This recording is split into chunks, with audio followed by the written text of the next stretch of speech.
Shalom, puji Tuhan. Mari kita masuk dalam renungan pada pagi hari ini. Sebelumnya kita mau siapkan hati, kita mau berdoa terlebih dahulu. Terima kasih Tuhan Yesus untuk hari ini, berkat-Mu, kasih karunia anugerah-Mu boleh kami terima sehingga kami boleh berdiri di hadapan-Mu, mendengar apa yang menjadi isi hati-Mu. Roh Kudus urapi setiap hati kami, jadikan kami lahan yang subur untuk dimeteraikan benih firman Tuhan. Karena kami percaya ketika firman itu menjadi bagian dari kehidupan kami dan kami melakukan dalam hidup kami, maka hidup kami akan menjadi lebih baik. Berkati urapi setiap benih firman-Mu dan setiap daripada kami. Di dalam nama Yesus, kami mengucap syukur, kami berdoa. Haleluya. Amin. Puji Tuhan. Hari ini kita akan masuk dalam satu topik yang sangat menarik ya. Topik mengenai judulnya, ya kita ambil di 1 Korintus 5 ayat 7 ya. Buanglah ragi yang lama itu supaya kamu menjadi adonan yang baru. Jadi membuang ragi lama. Sebab kamu memang tidak beragi. Sebab anak domba Paskah kita juga telah disembelih, yaitu Kristus. Banyak hamba Tuhan mungkin ngambil dari anak domba Allah ya. Jadi Paskah, bicara mengenai Christ is our Passover. Jadi Kristus itu adalah anak domba kita. Cuman Tuhan kelihatannya mengingatkan kita supaya kita ini menekankan pada itu memang ya, itu kita menerima. Kita menekankan pada buanglah ragi yang lama itu supaya kamu menjadi adonan yang baru. Nah, kita harus tahu kenapa ragi yang lama itu harus dibuang dan apa yang dimaksud dengan ragi yang lama. Saudara tahu ragi itu kalau kita bikin tape loh saudara. Saya terakhir kan suka makan tape ya, jadi saya pernah nyoba bikin sendiri. Nyari singkong ya, singkong kan masih keras kan, habis itu kasih ragi, raginya pun harus nyari ragi yang baik, supaya apa? Singkongnya menjadi tape dan manis. Ya kadang kalau raginya tidak bagus atau singkongnya tidak bagus atau prosesnya salah, itu tapenya tidak bisa baik. Cuman intinya apa? Ragi ini merubah. Dan ada satu proses sehingga merubah dari singkong menjadi tape. Dan kalau kita bicara roti, ragi ini dicampurkan, ragi sedikit ya, dicampurkan dengan adonannya roti. Diaduk itu meskipun ragi sedikit, tapi dia mempengaruhi semua rotinya. Bukan cuma satu roti yang dipengaruhi, tapi seluruh adonan ini tadi kalau dipanggang mengembang menjadi roti. Sama seperti tape tadi diberikan sedikit, tapi semua singkongnya nanti yang kena ragi itu sedikit, seluruh singkong itu menjadi empuk seperti tape. Jadi ragi ini sifatnya apa? Mempengaruhi, mengkamiri dikatakan. Mengkamiri.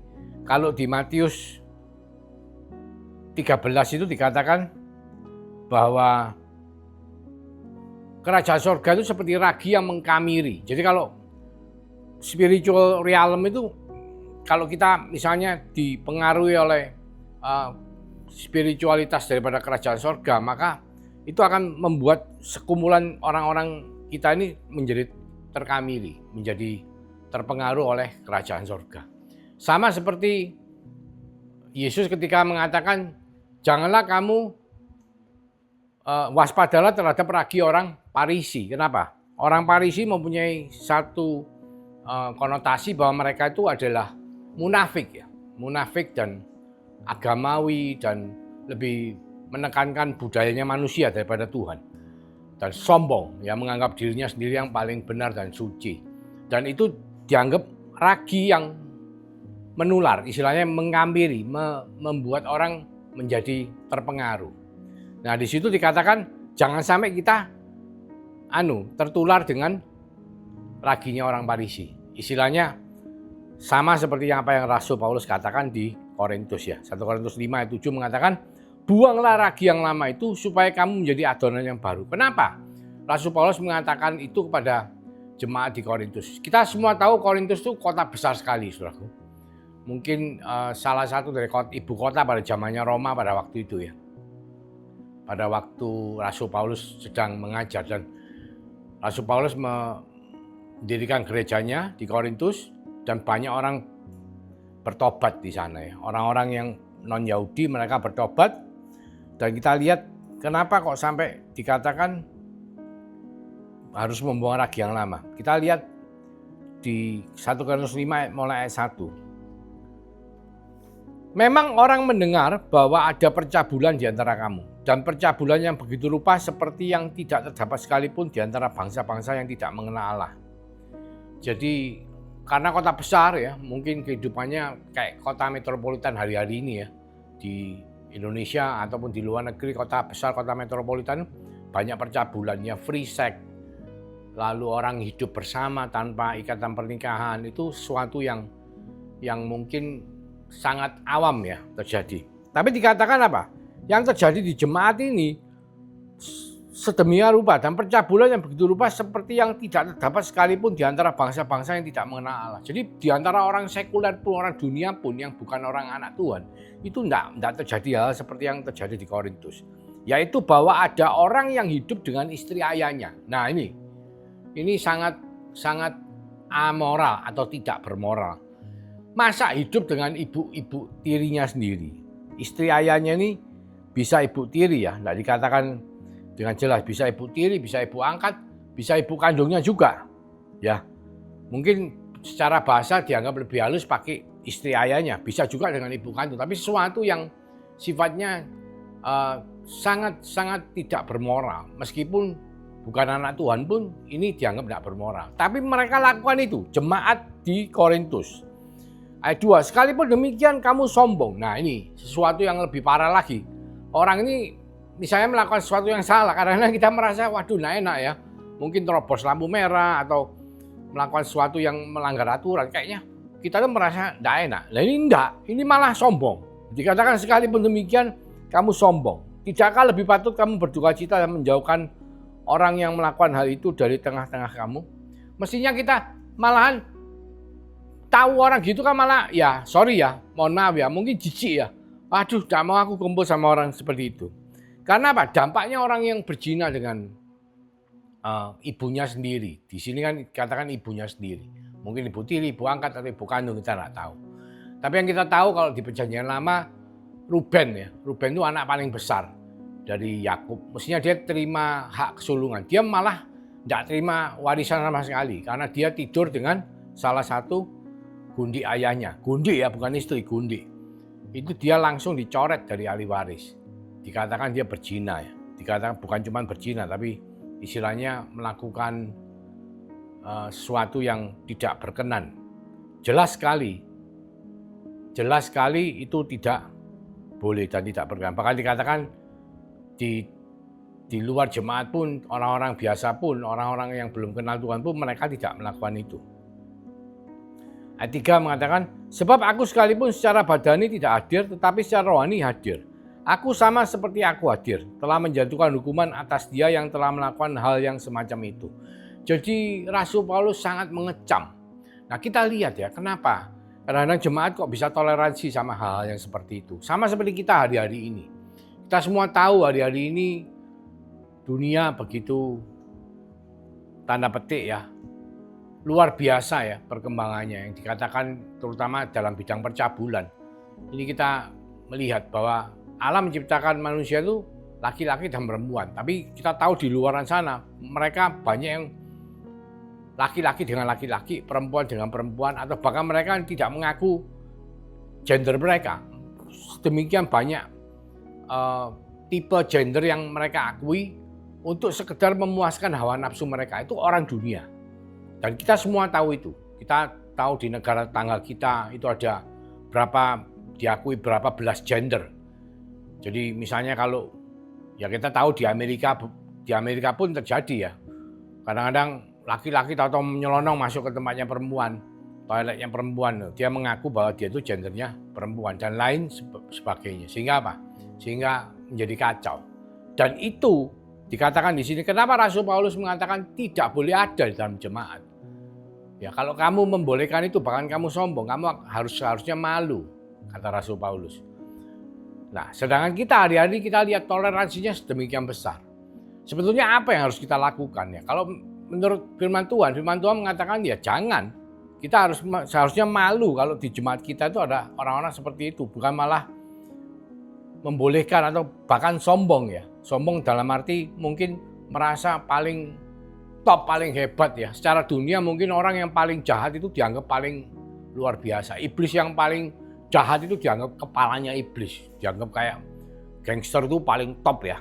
Kalau kita ngomong bahasa gangster kan paling mafia, paling mafioso ya, atau lautannya ya, kakak tertua, kakak besarnya. Itu mungkin mereka bangga kalau secara orang dunia. Tapi secara anak Tuhan tidak boleh, saudara. Kita toleransi aja tidak boleh. Dikatakan di ayat 4 dikatakan, bila mana kita berkumpul dalam roh, kamu bersama-sama dengan aku, kata Rasul Paulus, dengan kuasa Yesus Tuhan kita. Orang itu harus kita serahkan dalam nama Tuhan Yesus kepada iblis. Sehingga binasa tubuhnya agar rohnya diselamatkan pada hari Tuhan. Jadi tubuh berzina, tapi rohnya jangan sampai ikut mati. Harus bertobat. Istilahnya kita harus mendoakan supaya orang itu, misalnya karena apa? Ketika seseorang itu melakukan dosa, dalam hal ini dosa percabulan, dia itu sebetulnya berbuat dosa terhadap tubuhnya. Tubuhnya sendiri yang pertama, kedua dengan orang yang dia lakukan perzinahan. Ya. Nah, biarlah tubuh itu menerima akibat dari dosa yang dilakukan, tapi rohnya tetap bisa selamat. Jadi harus bertobat, harus meninggalkan itu, harus tidak boleh diteruskan. Dan kita sebagai rekan sekumpulan saudara seiman, kita harus mendoakan dan jangan kita toleransi, ya seperti yang terjadi hari-hari ini. Kita kalau lihat di luaran, mungkin mohon maaf beberapa dari worship leader ya, mungkin dunia, kelas dunia di luaran sana, di luar negeri itu ada yang dikatakan tanda petik gay ya. Gay itu kan laki yang senang dengan laki yang melakukan hubungan seksual dengan laki.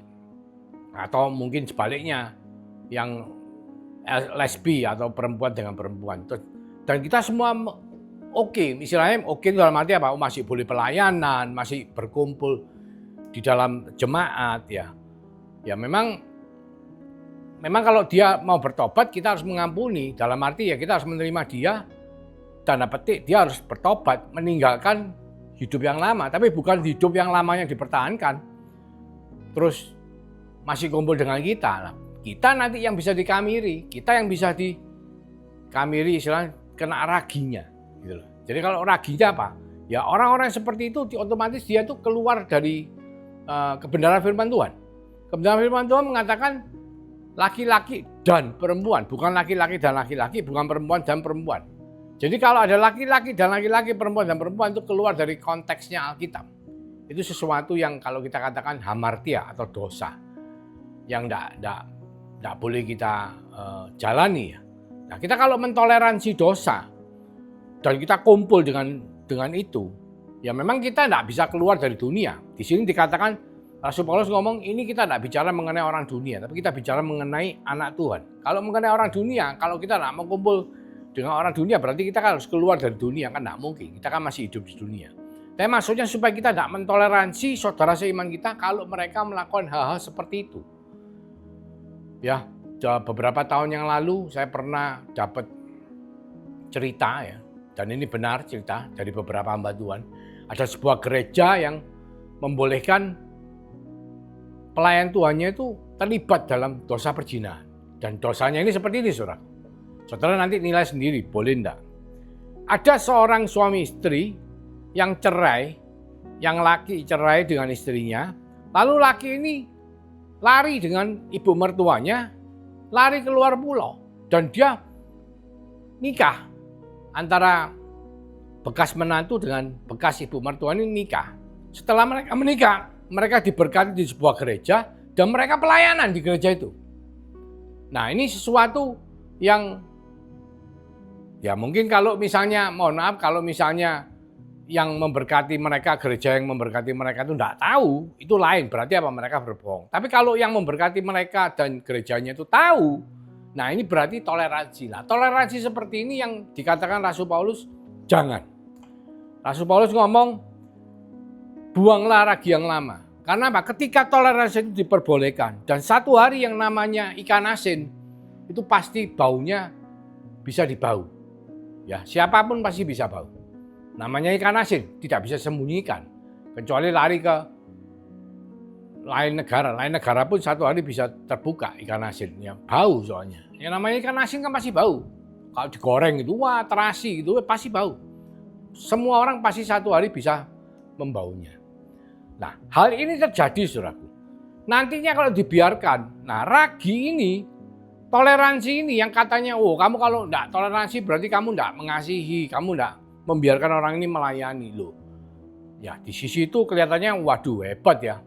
Wah toleransinya luar biasa ya, bisa mengampuni, bisa mengasihi, sampai orang yang melakukan perbuatan seperti itu pun masih diperbolehkan untuk melayani. Padahal standar Alkitab ngomong, hati-hati dengan ragi orang Farisi, Yesus ngomong. Berarti apa? Itu bisa menularkan. Nah, kalau melayani, apalagi ada konteks secara fisik, kumpul, itu ada impartasi roh, ada impartasi. Kita akan menjadi seperti orang yang kita lihat dan kita percaya. Kalau kita percaya dengan orang itu, dan orang itu melakukan perbuatan zina, ya, secara hukum itu kan berzina namanya. Ya satu cerai hidup, kedua malah sama mertuanya sendiri. Nah, itu sesuatu yang sangat intolerable ya, bahasa Inggrisnya itu tidak bisa ditoleransi. Tapi kalau ditoleransi bahkan diberkati, bahkan sampai menjadi pelayan Tuhan, nah ini akan mengkamiri orang-orang yang ada di gereja itu, baik sesama pelayanan Tuhan maupun terhadap jemaat. Nah ini yang Rasul Paulus ingatkan pada saudara dan saya, agar kita itu dikatakan buanglah ragi yang lama itu. Kita tidak boleh, kita harus bertobat. Ya, memang tidak ada manusia sempurna. Ya saya pun yang ngomong, Pak Pendeta pun tidak sempurna. Cuman bukan berarti kita terus melakukan hal itu terus setiap hari dan tetap terlibat di dalam kehidupan sebagai anak Tuhan, tapi melakukan terus. Enggak, kita harus membuang ragi yang lama. Bicara misalnya dari orang lama bertobat menjadi manusia yang baru. Itu yang lama harus dibuang, ragi-ragi dunia ini tidak boleh kita pakai. Kalau kita memakai ragi-ragi dunia, itu nanti akan mengkamiri. Ya, ayat 6 mengatakan apa? Kemegahanmu tidak baik.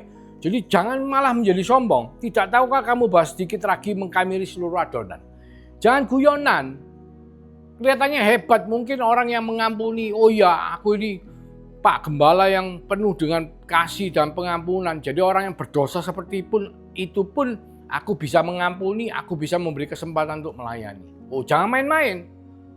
Mungkin niatannya baik, mungkin saya tidak tahu ya. Saudara nilai sendiri. Tetapi yang terjadi adalah ketika dia membiarkan ragi itu ada di dalam sekerumunan kelompok gerejanya, itu akan mengkamiri seluruh adonan. Saudara tahu seluruh adonan, misalnya satu wadah, ini untuk bikin roti. Kasih ragi sedikit, seluruh wadah ini menjadi terkamiri. Sama sekumpulan misalnya gereja A, ya, baik itu hamba Tuhan, pelayan Tuhan, ya pekerja gereja maupun jemaat. Ketika ada ragi yang dibiarkan, ya, dari ragi itu akan mengkamiri seluruh adonan. Hati-hati, saudara.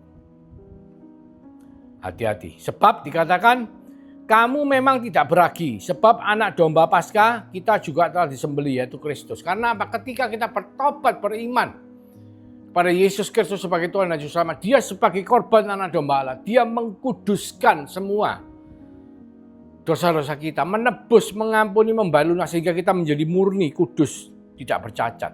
Dikatakan di ayat 8, karena itu marilah kita berpesta bukan dengan ragi yang lama, bukan pula dengan ragi keburukan dan kejahatan, tetapi dengan roti yang tidak beragi, yaitu kemurnian dan kebenaran. Dan ini yang Tuhan minta.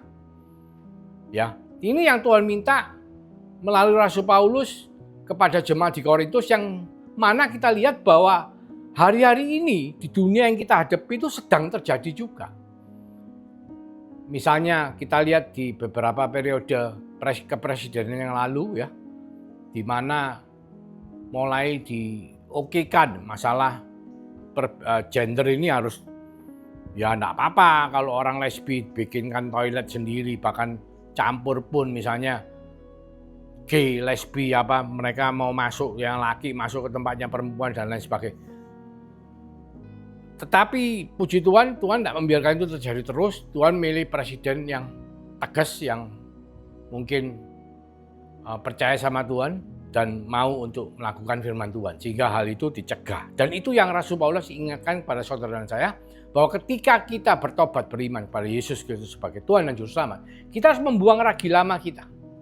Ya, hidup dunia, manusia lama kita, hal-hal yang tidak benar secara dunia, itu harus kita buang. Nah, kalau dalam konteks refleksi kehidupan kita sehari-hari hari ini, misalnya kalau kita bekerja, ya, kita bekerja dalam pekerjaan yang mungkin melibatkan banyak hal yang kurang positif.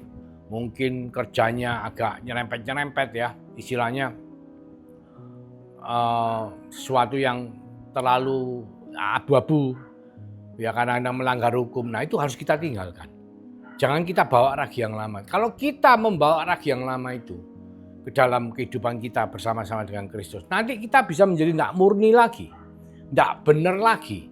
Dan ini akan membuat kita menjadi sepertinya buka celah. Kenapa buka celah ya? Karena yang membuat kita menderita nantinya si jahat, si iblis.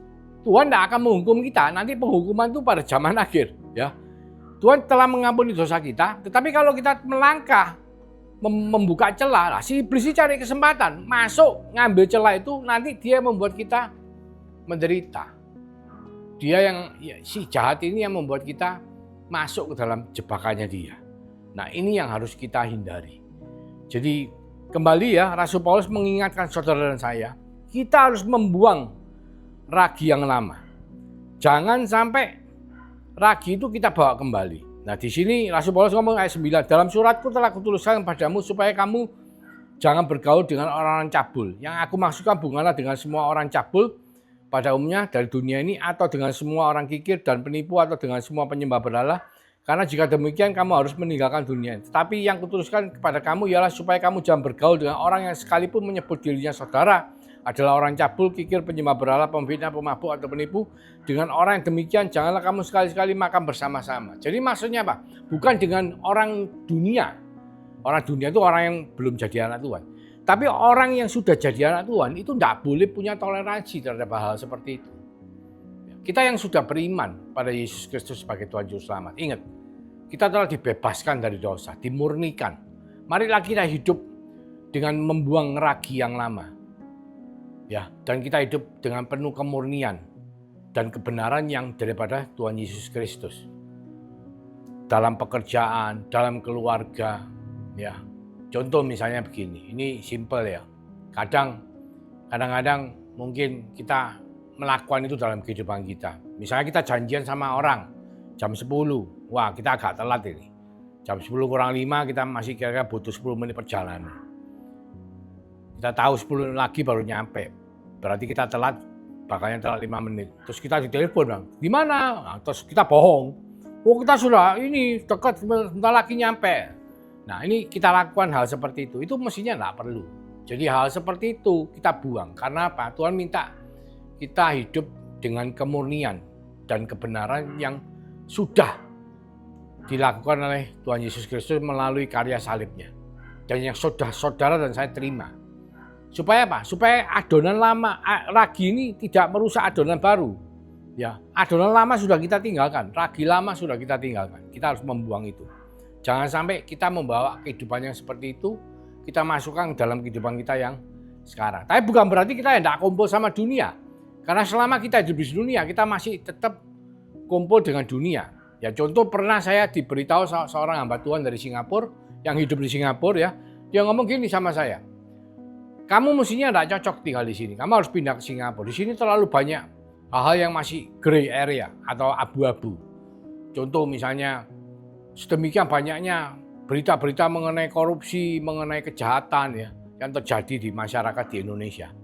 Terus saya tanya sama dia, oh kalau gitu tidak apa-apa, saya tolong doakan, betul-betul doakan, doa puasa. Kalau memang Tuhan minta saya pindah ke Singapura, semua yang ada di Indonesia saya tinggalkan. Saya jual, saya pindah ke Singapura. Karena kalau memang hidup saya bisa lebih baik di Singapura dalam konteks lebih berkenan di hadapan Tuhan, ya enggak apa-apa, kenapa enggak? Akhirnya beliaunya berdoa puasa untuk itu. Dan setelah doa puasa beberapa hari, kemudian yang mau enggak, Tuhan minta kamu di sini. Karena di sini memang banyak, istilahnya ladang sudah menguning tapi kekurangan pekerja. Banyak lahan yang harus dipanen, banyak sawah yang harus dipanen, banyak ladang yang harus dikerjakan. Nah itu yang terjadi. Jadi bukan berarti saudara harus keluar dari dunia. Karena apa? Tuhan minta kita hidup di dunia ini diberkati untuk menjadi berkat. Tetapi ketika kita hidup di dalam komunitas kita sebagai anak Tuhan, sebagai orang-orang yang beriman, kita harus membuang ragi lama supaya kita tidak merusak adonan yang ada. Dan kalau ada orang yang membawa ragi lama ke dalam sekumpulan kita harus bertindak seperti Rasul Paulus katakan. Kita harus memberitahu secara pribadi, kita harus membuat dia tidak membawa ragi yang lama atau dikeluarkan dari sekumpulan kita harus mendoakan dia supaya meskipun tubuhnya tidak diselamatkan, tetapi rohnya masih diselamatkan Tuhan.